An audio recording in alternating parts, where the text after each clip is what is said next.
सहज से कोई काम करता है तो वो इतना सुगठित और इतना सुंदर होता है कि मैं फौरन समझ जाती किसने किया ये काम। अपने दिमागी घोड़े दौड़ाने से गड़बड़ होती है पहले। दूसरे ये कि हम सोचते हैं हम सहयोगी हैं तो अब हम चाहे जो भी कर लें। नहीं, ऐसी बात नहीं। अब जो भी चाहे नहीं कर सकते। अब मेरे घर में इतने अकाउंटेंट लोग सीखे हुए हैं, अकाउंट्स इतने सीखे हैं कि मैं अकाउंट्स जानती ही नहीं, बिल्कुल एक अक्षर भी नहीं। और मेरे घर में इतने वकील हैं कि मैं बिल्कुल नहीं जानती कि ह्यूमन लॉस क्या कभी भी। लेकिन एक परसों गगन एक लेके आए थे तो मैंने उनको बता दिया कि देखो यहाँ तुमने गलती कर दी। कहले माँ ये लिखना भूल गया मेरे बच्ची के बारे में। वो खुद हैरान होगा। सो कैसे जाना?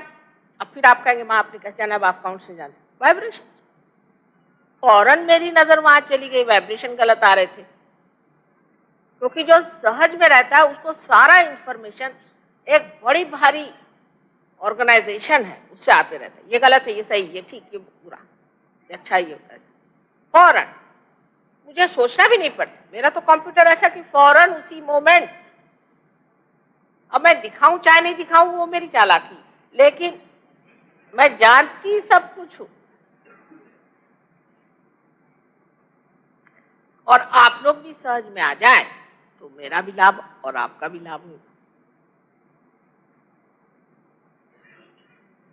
हर मामले में सहज में रहना चाहिए। और सहज में रहने के लिए हमको ये याद रखना चाहिए कि अब हमारा पुनर्जन्म हो गया है।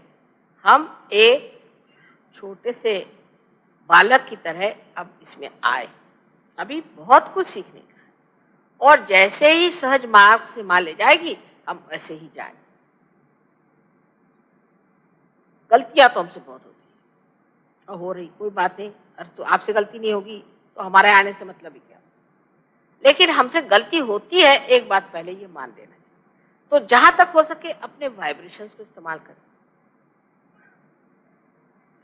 अब जैसे एक महाशय है, उनका अपने बीच झगड़ा हो गया, समझ लीजिए। तो मैंने कहा भाई वाइब्रेशंस देखे तुमने? कहा नहीं।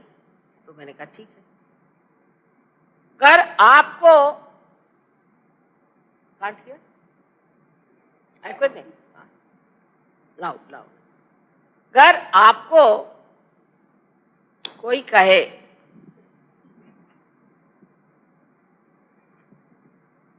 Volume is at the maximum, is it? I shout now.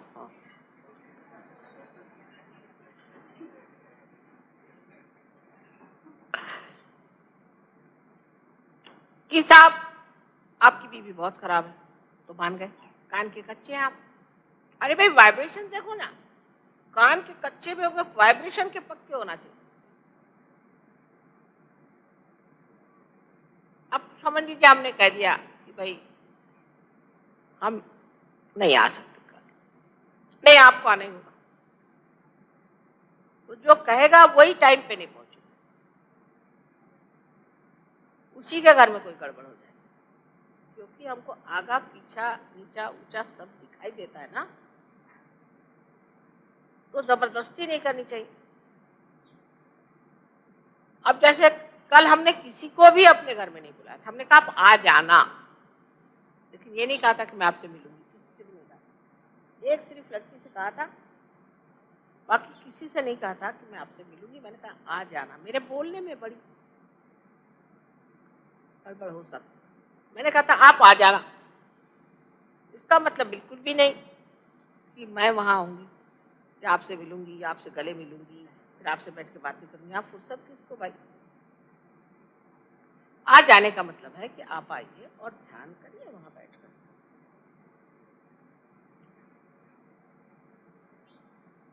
और कोई इससे मतलब नहीं।